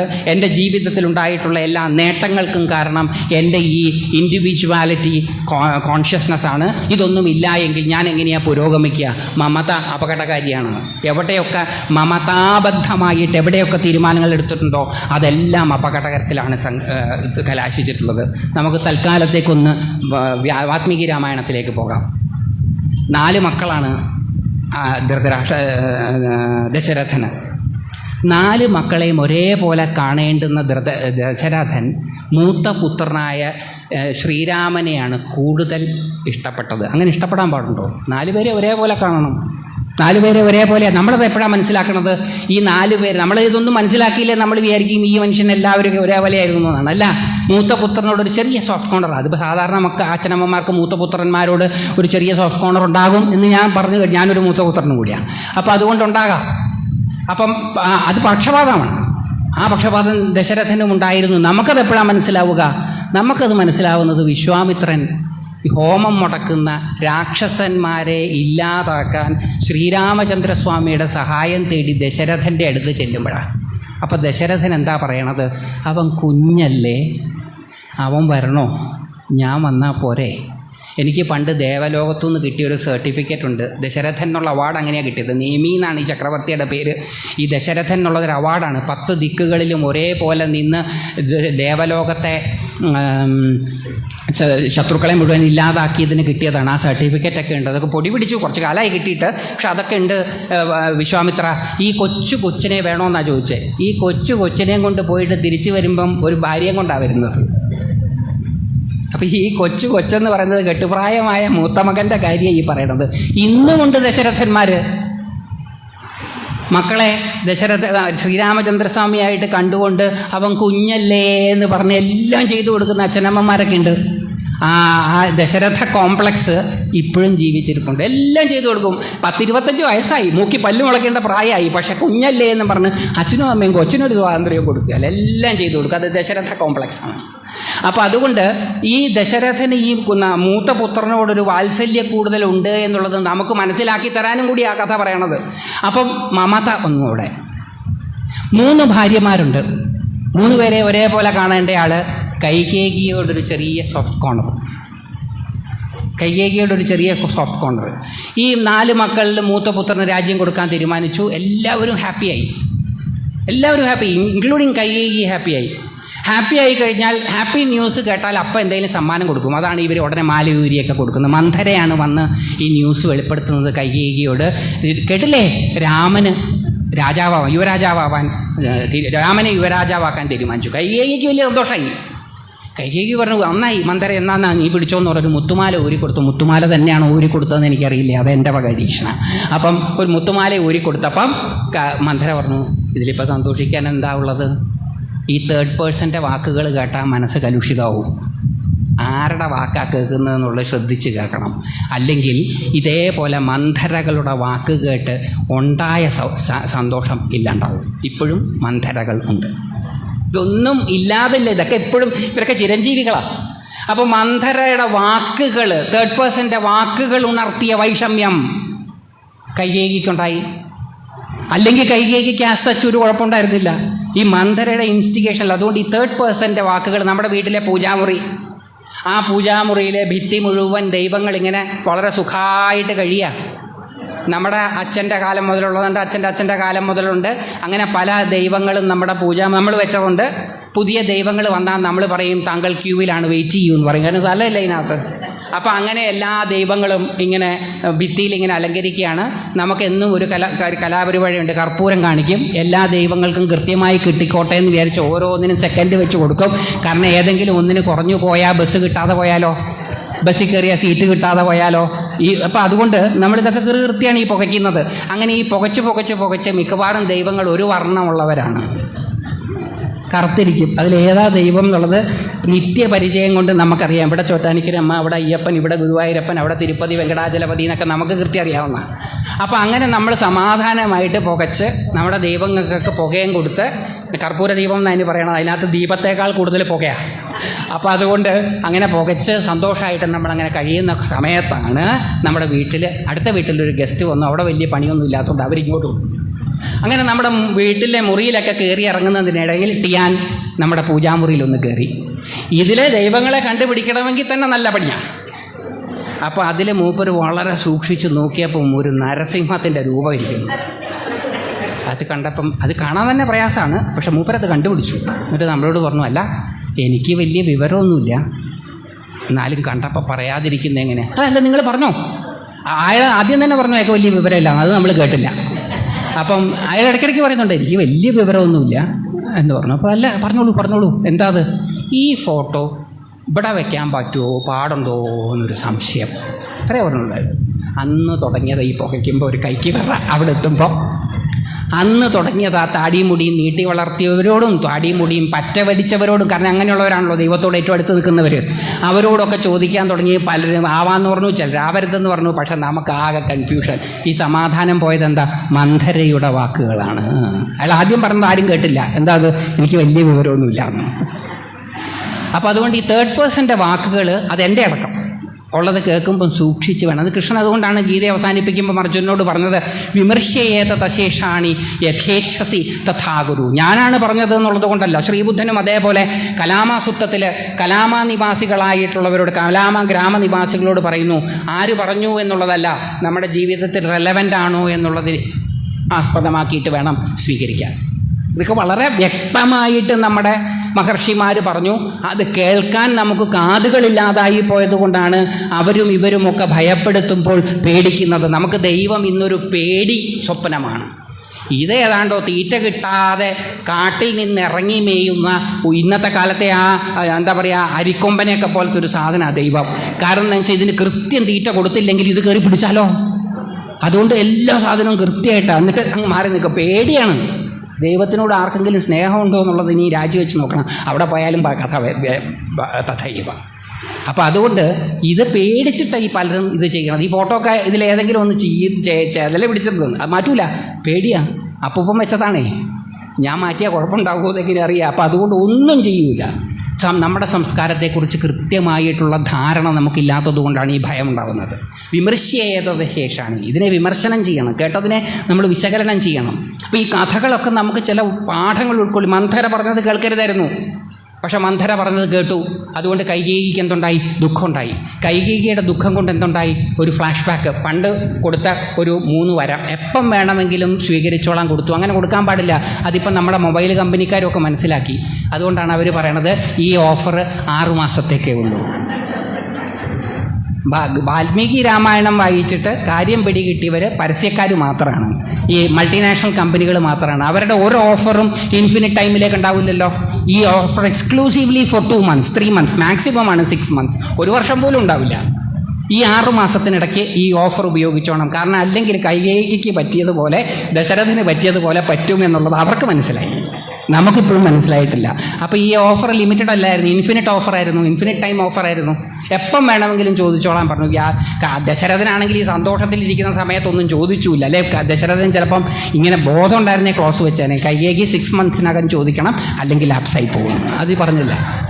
അപ്പോൾ എന്തുണ്ടായി? ഇദ്ദേഹം ഇൻഫിനിറ്റ് ടൈം ഓഫറും കൊടുത്തു. ആ ഓഫറാണ് ഇദ്ദേഹത്തെ പറ്റിച്ചത്. 3 വരം ചോദിച്ചു. 3 വരവും ഈ വരം കൊടുത്താൽ വിഷമിക്കേണ്ട ആവശ്യമൊന്നുമില്ല. ശ്രീരാമചന്ദ്രസ്വാമി അഭൗമമായ കഴിവുള്ള ആളാണ്. ജാനകിയെ വേൾക്കുന്നതിന് മുമ്പ്, വിവാഹം കഴിക്കുന്നതിന് മുമ്പ് വിശ്വാമിത്രൻ്റെ ഹോമവിഘ്നകർത്താക്കളെ മുഴുവൻ തോൽപ്പിച്ചയാളാണ്. കാട്ടിൽ പോയാൽ യാതൊരു വിഷമവും കൂടാതെ ജീവിക്കാൻ സാധിക്കുന്നയാളാണ്. ഇത് തിരിച്ചറിയാൻ ദശരഥന് സാധിക്കണമായിരുന്നു. അത് സാധിച്ചില്ല. ഭരതനെയും ശത്രുഘ്നെയും വേണ്ടതുപോലെ മനസ്സിലാക്കുവാനും അച്ഛനായ ദശരഥന് സാധിച്ചില്ല. ഈ 4 മക്കളെയും വേണ്ടതുപോലെ മനസ്സിലാക്കിയിരുന്നുവെങ്കിൽ ദശരഥൻ ആകെ പറയേണ്ടിയിരുന്നത് കൈകേയി ഭരതൻ വരുന്നവരെ നമുക്ക് വെയിറ്റ് ചെയ്യാം, ഭരതനോട് ചോദിച്ചിട്ടാവാമെന്ന്. ഭരതൻ അത് സമ്മതിക്കില്ലായിരുന്നു. അത് ഈ അച്ഛൻ അറിയില്ലായിരുന്നു. അച്ഛന് തൻ്റെ 4 മക്കളെയും വേണ്ടതുപോലെ അറിയാതെ വന്നതുകൊണ്ട്, അതിൽ മൂത്ത മകനായ ശ്രീരാമചന്ദ്രസ്വാമിയോട് മമതയുണ്ടായിരുന്നത് കൊണ്ട്, 3 ഭാര്യമാരിൽ കൈകേയിയോട് മമതയുണ്ടായിരുന്നത് കൊണ്ട് എന്തൊക്കെ നാശമുണ്ടായി? 4 മക്കൾക്ക് അച്ഛനില്ലാതായി, 3 സ്ത്രീകൾക്ക് ഭർത്താവില്ലാതായി, ഒരു രാജ്യം അധിപനില്ലാതെയായി. മമതയുടെ വിനാശം. മമത ആർക്കായാലും വിനാശകരമാണ്. ഇനി നമുക്ക് കാട്ടിലേക്ക് ശ്രീരാമചന്ദ്രസ്വാമിയുടെയും സീതയുടെയും കൂടെ ഒന്ന് പോകാം. സീതയ്ക്ക് ആഭരണം വലിയ ഭ്രമമാണ്. ഇത് മനസ്സിലാക്കിയത് അത്രി മഹർഷിയുടെ പത്നിയായ അനസൂയയാണ്. അപ്പോൾ അനസൂയ തൻ്റെ ആഭരണങ്ങൾ മുഴുവൻ സീതയ്ക്ക് കൊടുക്കുകയാണ്.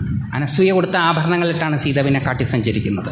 അങ്ങനെ ആ ആഭരണം മുഴുവൻ, ഈ സീതയ്ക്ക് സ്വർണ്ണാഭരണത്തിനോട് ഭ്രമമുണ്ടെന്ന് നമുക്ക് അപ്പം തോന്നില്ല. നമുക്ക് എപ്പോഴത് മനസ്സിലാവുക? സ്വർണ്ണമാരീമാനായിട്ട് മാരീചൻ വരുമ്പോഴാണ് സീതാദേവിക്ക് സ്വർണത്തിനോട് ആഭിമുഖ്യമുണ്ട് എന്ന് നമുക്ക് വെളിപ്പെടുക. സ്വർണ്ണമാനുണ്ടാവില്ല എന്നുള്ളത് കോമൺ സെൻസ് അല്ലേ?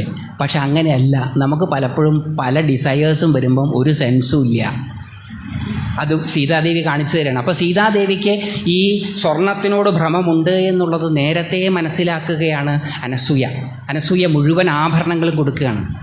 ആ ആഭരണങ്ങൾ കൊടുത്തതുകൊണ്ട് മാത്രമല്ല, സ്വർണത്തോടുള്ള ഭ്രമം സീതയ്ക്കുണ്ടായിരുന്നത് കൊണ്ടാണ് സീതയുടെ വിനാശമുണ്ടായത്. ഇത് മനസ്സിലാക്കിയ രാവണൻ മാരീചനെ മായാമാനിൻ്റെ രൂപത്തിൽ വിട്ടു. ആ മായാമാനിനെ കണ്ട് മോഹിച്ച സീതാദേവിയുടെ പ്രവൃത്തികളാണ് ദശമുഖനായ രാവണൻ സീതാദേവിയെ കട്ടുകൊണ്ട് പോകാൻ ഇടയാക്കിയത്.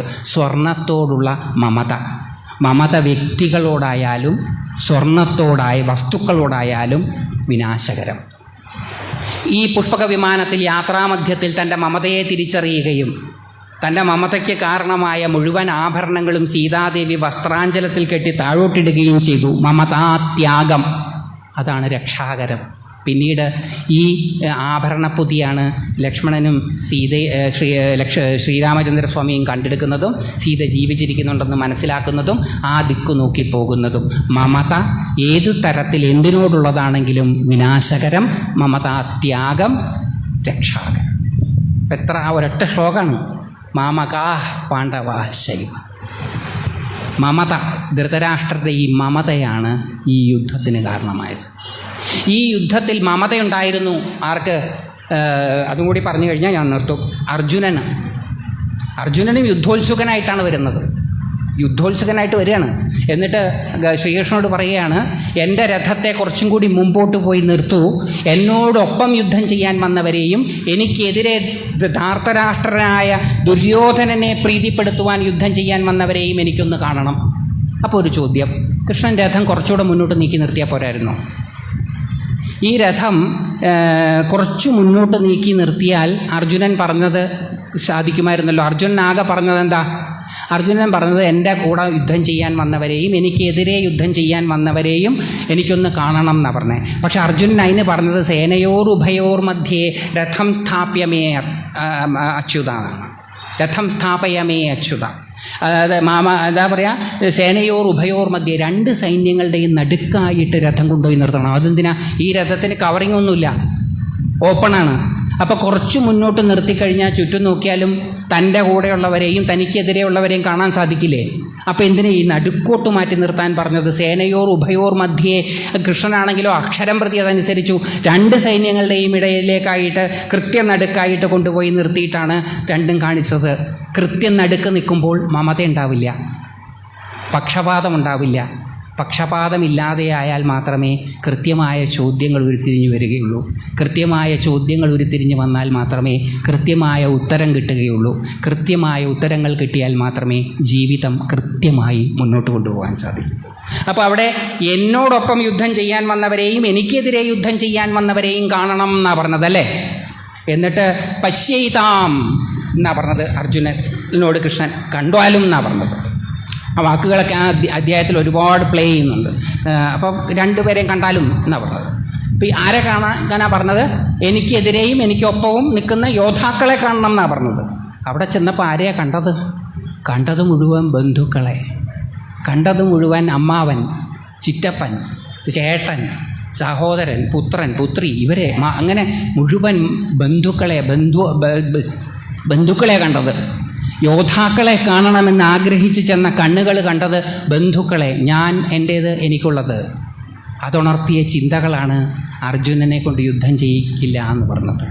മമതയാണ് യുദ്ധത്തിന് കാരണമായത്. മമത തന്നെയാണ് അർജുനനെ കൊണ്ട് യുദ്ധം വേണ്ട എന്ന് വെച്ചതും. മമത കൊണ്ട് വേണമെന്ന് വയ്ക്കുന്നതും വേണ്ട എന്ന് വയ്ക്കുന്നതും വിനാശകരമാണ്. അപ്പോൾ കൃഷ്ണൻ അർജുനന് പഠിപ്പിച്ചു കൊടുക്കുകയാണ്, മമതാബന്ധമില്ലാതെ ഈ ജീവിതം സ്തുത്യർഹമായ രീതിയിൽ ജീവിക്കാനുള്ള വഴി. അതാണ് ഗീതയിൽ അവിടുന്ന് അങ്ങോട്ടുള്ളത്. പിന്നെ അങ്ങോട്ട് പറയുന്നത് മുഴുവൻ ഈ മമതാത്യാഗം അത്ര എളുപ്പമല്ല. ഇത് ജനിച്ച് ഏകദേശം നമുക്ക് തിരിച്ചറിവുണ്ടാവുന്ന കാലം മുതൽ വീട്ടുകാരും നാട്ടുകാരും കൂടെ തരാൻ തുടങ്ങിയ ഒരു സാധന. നമുക്ക് പണ്ട് ജനിച്ച ആ കാലഘട്ടത്തിൽ നമുക്ക് ഈ മമതയൊന്നുമില്ല. നമ്മളെല്ലാവരെയും പോലെ തന്നെയാണ്.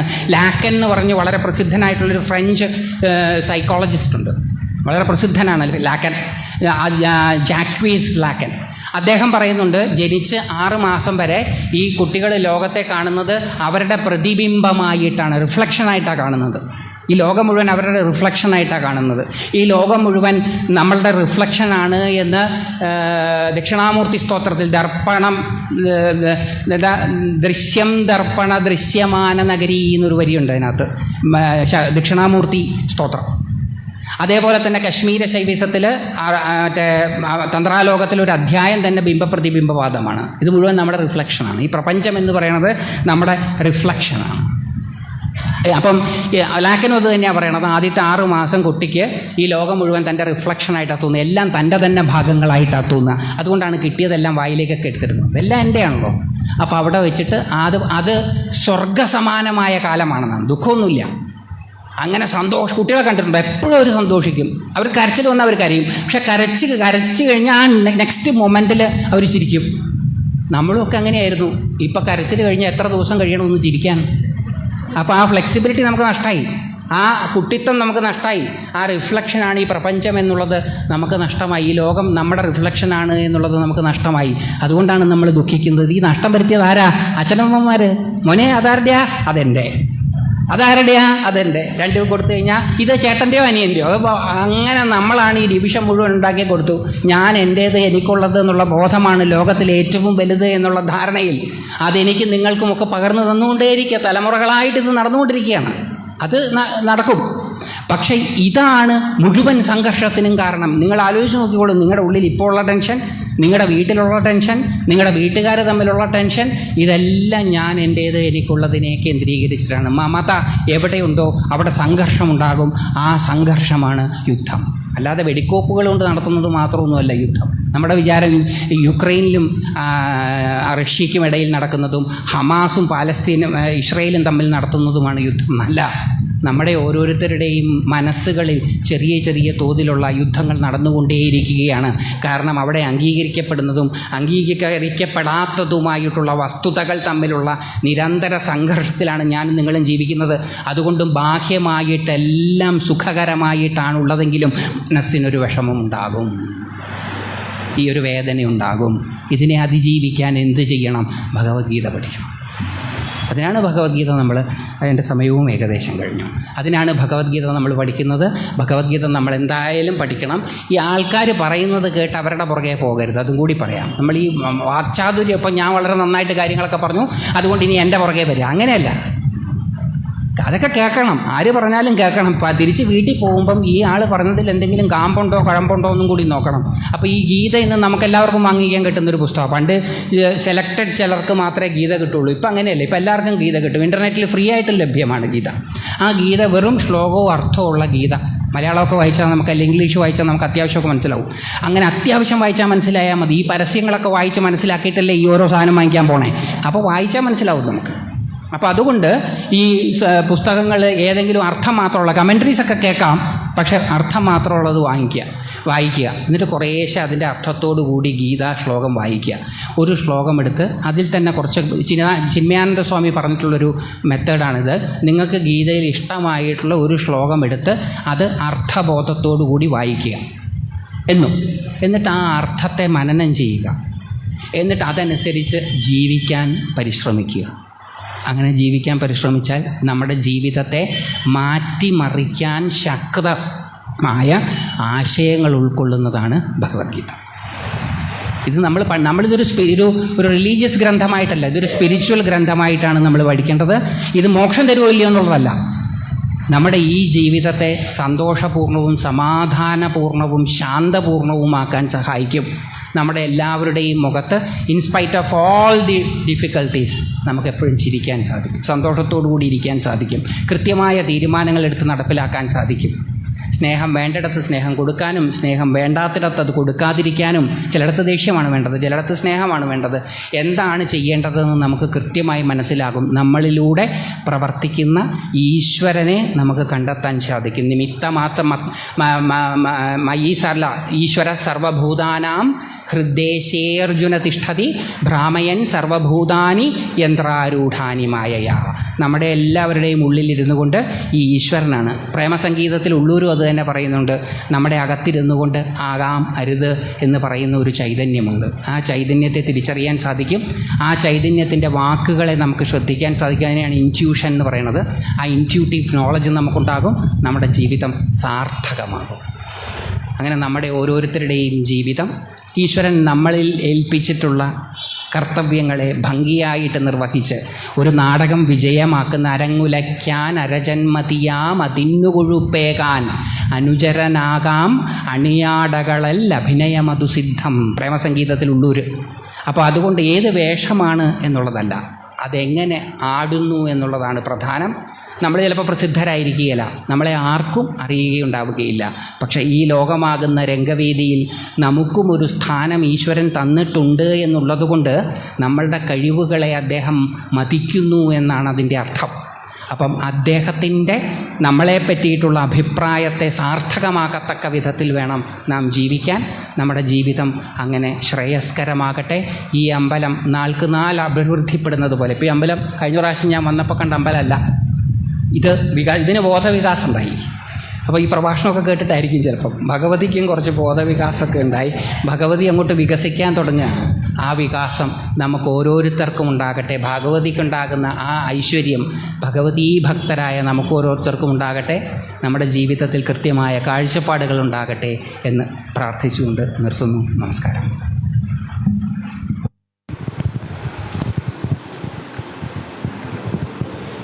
ഭക്തജനങ്ങളെ, ഈ വർഷത്തെ സരസ്വതി മഹോത്സവത്തിലെ ആദ്യ ദിവസമായ ഇന്ന് നമ്മുടെ ക്ഷണം സ്വീകരിച്ച് ഇവിടെ എത്തിയ ആചാര്യം എൽ ഗിരീഷ് കുമാർ അവർക്ക് ദേവസംഭരണ സമിതിയുടെ പേരിലും നിങ്ങളുടെ എല്ലാവരുടെ പേരിലുള്ള കൃതജ്ഞത ആദരപൂർവ്വം അറിയിക്കുന്നതോടൊപ്പം അദ്ദേഹത്തിന് ദക്ഷിണ നൽകുന്നതിനായി ശ്രീമതി രമ അവരെ ആദരപൂർവ്വം ക്ഷണിക്കുന്നു.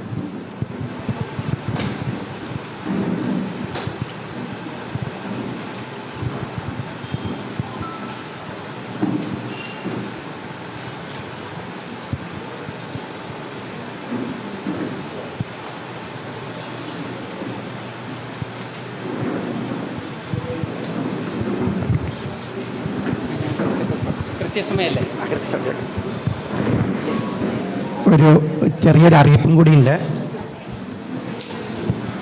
നമ്മുടെ ക്ഷേത്രത്തിൽ പുതുതായി പണി കഴിപ്പിച്ച തെടപ്പള്ളിയുടെ എല്ലാ വർക്കും പൂർത്തീകരിച്ചിട്ട് ഇന്ന് 6 മണിക്ക് നമ്മൾ അവർക്ക് കൈമാറുകയാണ്, നമ്പൂരിമാർക്ക്. ഇനി നമുക്ക് ഒരിക്കലും അതിൻ്റെ ഉള്ളിലേക്ക് അത് കഴിഞ്ഞാൽ കയറാൻ പറ്റില്ല. ആരൊക്കെയെങ്കിലും കാണാൻ താല്പര്യമുണ്ടെങ്കിൽ ഉള്ളിൽ പോയി നിങ്ങൾക്ക് എല്ലാവർക്കും ഇപ്പോൾ കാണാവുന്നതാണ്. നാളെ മിക്കവാറും അവിടെ ഗണപതി ഹോമം കഴിഞ്ഞ് പ്രസാദം ഉണ്ടാക്കുന്നതായിരിക്കും. അപ്പോൾ അതുകൊണ്ട് ആർക്കെങ്കിലും കാണാൻ താല്പര്യമുള്ളവർക്ക് പോവാം. Thank you. രാവിലെ പോയി